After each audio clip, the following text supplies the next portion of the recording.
It's another edition of Time About the Movies, and today we're taking a look at the films of August 8th, 1997.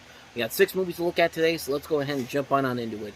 And we'll start off with the biggest new release of the weekend, Mel Gibson and Julia Roberts starring in Richard Donner's latest movie, Conspiracy Theory.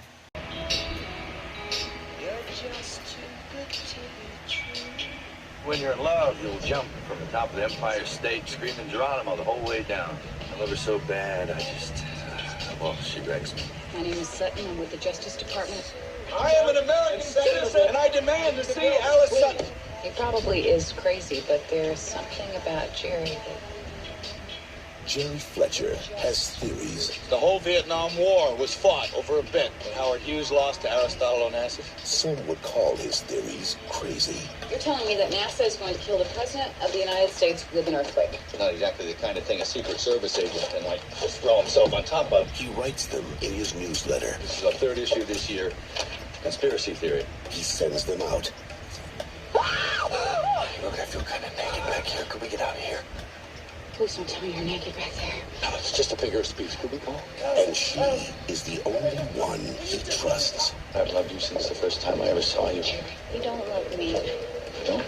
Now, one of his theories is true. Can you prove any of this? Absolutely not. Only he doesn't know which one. Must have hit a nerve with one of those articles in there. But his enemies do. How many subscribers do you have? 5. Well, they're dead. I have to find Jerry. Bingo!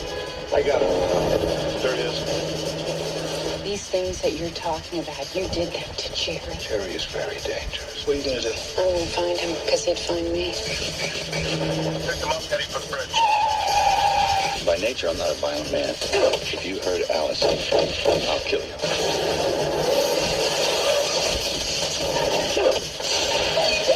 Of course, in my hub. Get down in this hole.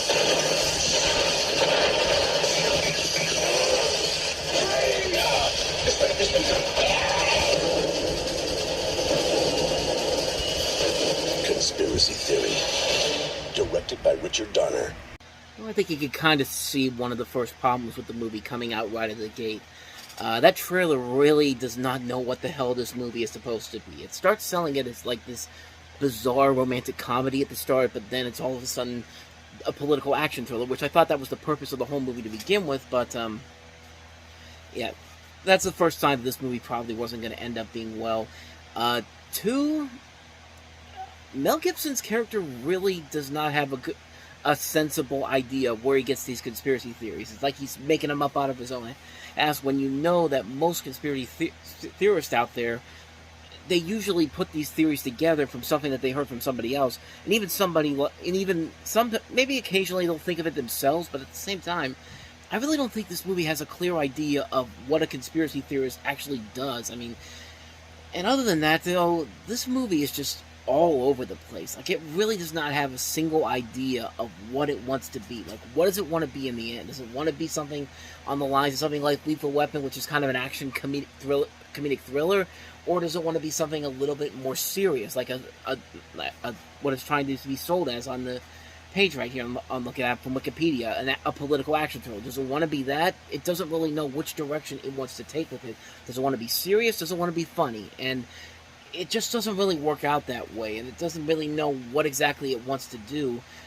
And you would think that Mel Gibson and Julia Roberts could maybe elevate this a little bit more to making it somewhat watchable, so you can actually get through the film without questioning it so much. But even in this movie, you don't buy their chemistry whatsoever. Like, why would Julia Roberts' character be so invested in this guy, with spouting out all these conspiracy theories and stalking her, and pretty much stalking her, while she's trying to get her to fall in love with her? Yeah, they don't bring you see that in the trailer, but they try to make you think, is that something they try to make you forget about in the actual movie.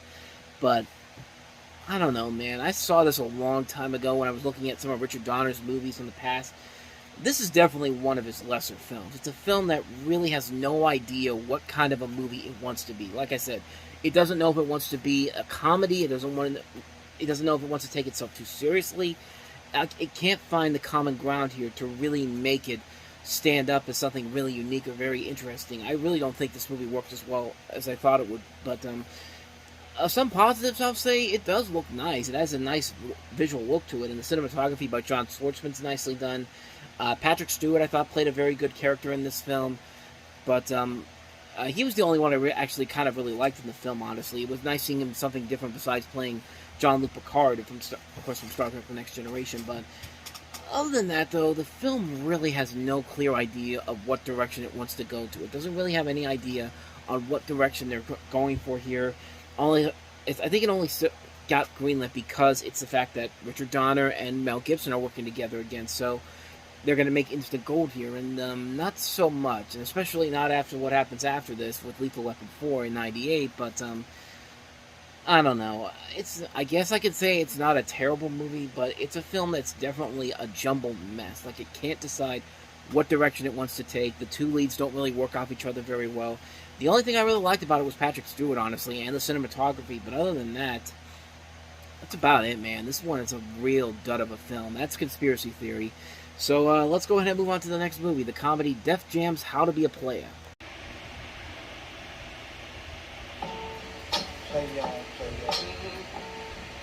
I'm what you might call a player. 10 o'clock, Katrina. Hey. 2 o'clock, Amber. Betty girl is persuasion. You mean Caucasian. 4 o'clock, Robin. Oh. 4:05, Robin's husband. What's the smell? What smell? Just another day in the life of a player. You want to dance? What? Hey, hi. All I know is a brother who got more than one woman and looking for some more is a pimp. Well, that covers just about every man I know.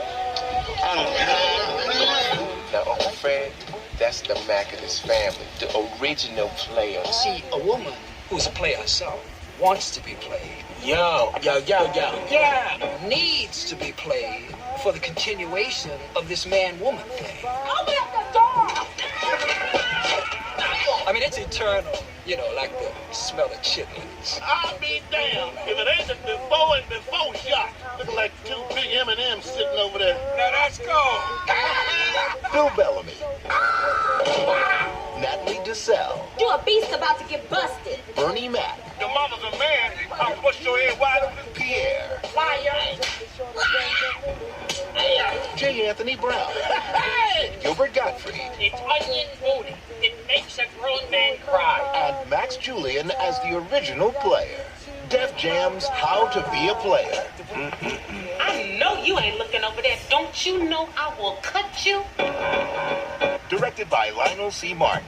So here's another one of those comedies like Booty Call and Sprung, where they all pretty much have the same plot, honestly. I mean, this one pretty much says it straight out. Bill Bellamy plays a guy who's a player, who's a guy that sleeps around with a lot of women. You have Lark Voorhees from Saved by the Bell in here. Natalie DeSalle, who we just talked about in BAPS. Maury Moreau, who would later go on to be in National Security with Martin Lawrence. And Amber Smith, who is more known for her roles in some Skinamax shows, like I can't remember what. I think one of them was called Sin City Confidential, and I know she was in Lingerie. And not that I would know that in particular because I don't usually watch the. Okay, who am I kidding? Of course I did. I was a kid when these. I was a teenager when these were on TV. Still, was when those shows were on TV. So of course I snuck around a little bit to see a little bit of it.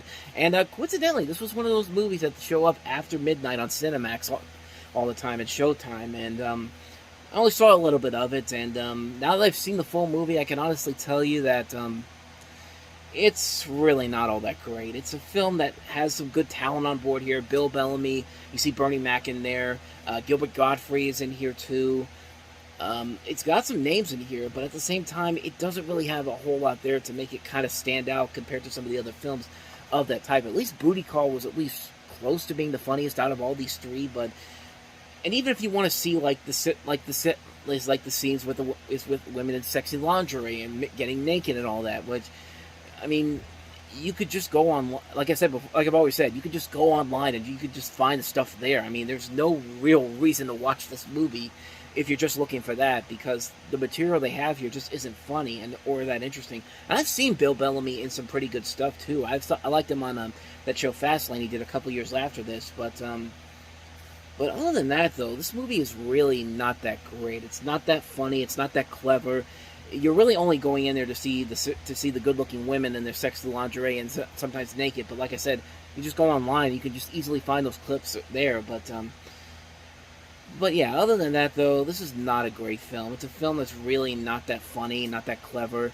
And at least with Sprung and Booty Call, they were at least trying to do something different, but this one's just sticking it out there for you, and it's not really doing it well here. If you want to see a better movie of this caliber, go watch Boomerang with Eddie Murphy, because that one was at least much funnier, much more clever, much more intriguing, much more interesting, and this one just certainly is not. It seems like a watered-down version of Boomerang, quite honestly. That's pretty much all I got for you on that one. That's How to Be a Player. So let's go ahead and move on to the next movie we have here, and that is Free Willy 3: The Rescue.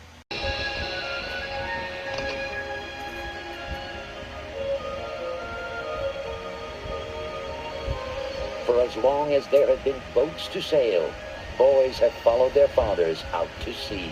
You ready to catch some fish? You bet. The orca population has declined 10% in the last 2 years, and we don't know why. Here we go. What if whales are like people? Whales are animals. Whales don't feel. They're just fish. You're wrong, Dad. Oh, I'm a whaler. That's what I am. What do you do if somebody's making you do something that you don't want to? You have to stick up for yourself. You always have to do what's right, even if it hurts. It's the hardest part.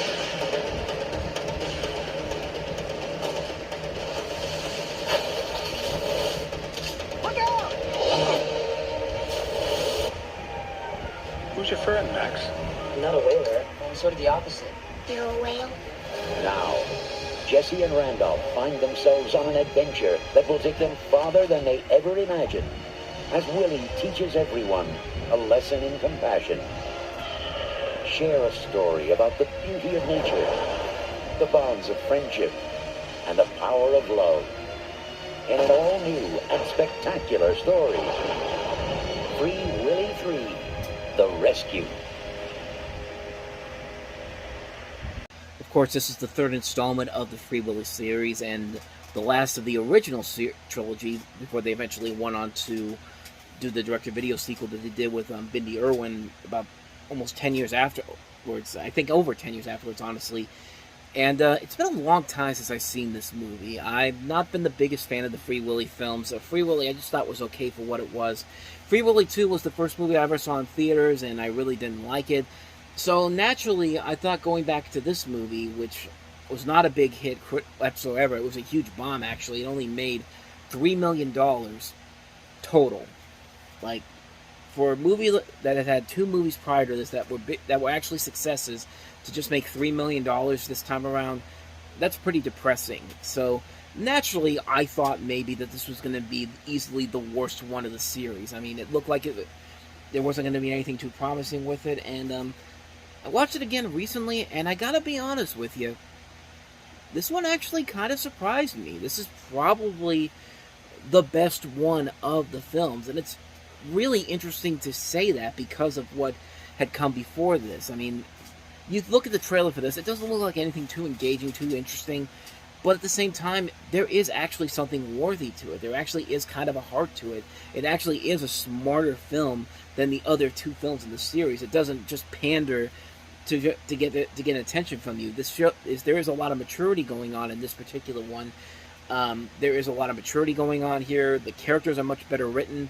The writing overall is just better. The storylines are much more engaging. And I won't say it's a classic movie by any means necessary, or one of the greatest sequels you'll ever see, but I gotta say, man, when I watched this again recently, I was pleasantly surprised that I did not hate this as much as I was going to, and in fact, actually came out liking it a lot more than I would have thought I did. It's probably the best one of the series, honestly. I was really, really shocked about that. I was not expecting that whatsoever.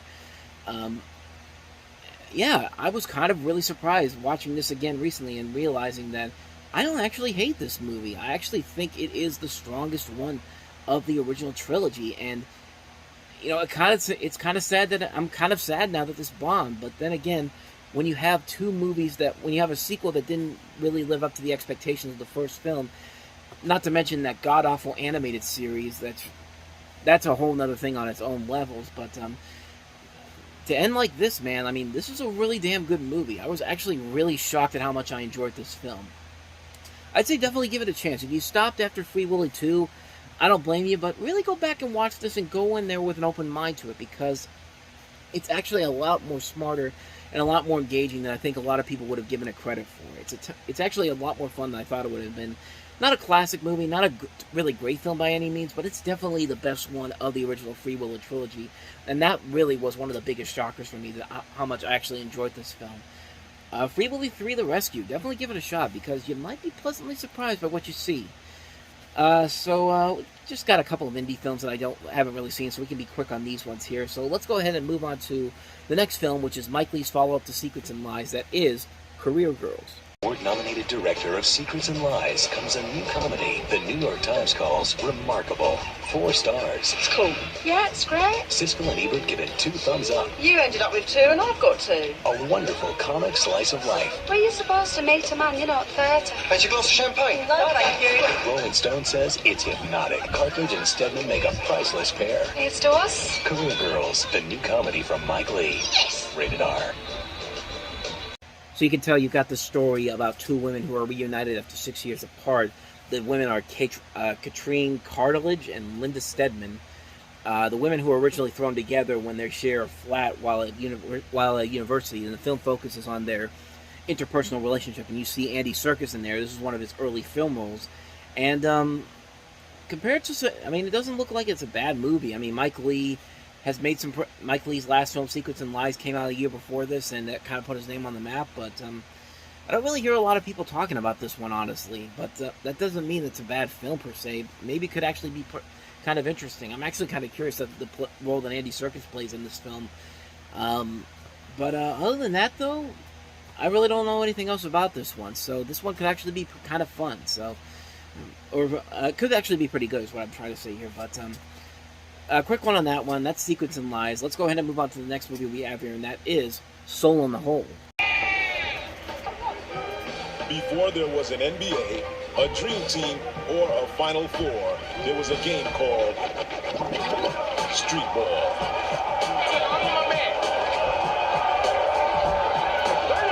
Welcome to Soul in the Hole. So as you can tell from the trailer there, this is about street ball. I almost forgot what they were saying. Street ball, of course. You follow this basketball coach named Kenny Jones, his playground dream team called Kenny's Kings, the relationship between him and his players, particularly playground phenom 18-year-old Ed Burger Smith, and life in Brooklyn during the summertime. And when I saw this for the first time, the trailer for it, my first thought was Hoop Dreams. Like, this is very similar to Hoop Dreams, and I really like Hoop Dreams, but this is a film that I've never seen before, but I definitely got that Hoop Dreams vibe from it, and like I said, I really like Hoop Dreams, so already my interest is kind of peaked just on that level. It's got some pretty decent reviews from what I'm looking at here. I mean, somebody said it's the best film made about basketball, about growing up black male and street, and that's actually done by okay, it says 2 different things here. I think it's The Village Voice, but it's also a top 10 gem by Premiere Magazine. I'm reading this off Wikipedia because I've never seen the film, so I don't really know if it's any good or not. But judging by the fact that the trailer gave me a lot of Hoop Dreams vibes, I'm actually really curious to see if I can find this movie somewhere and watch it. I'm pretty sure I can find it online, but yeah, my interest is definitely peaked on this one. So that is Soul in the Hole. Moving on to the last film we have here, we have Max von Sydow starring in Hamsun.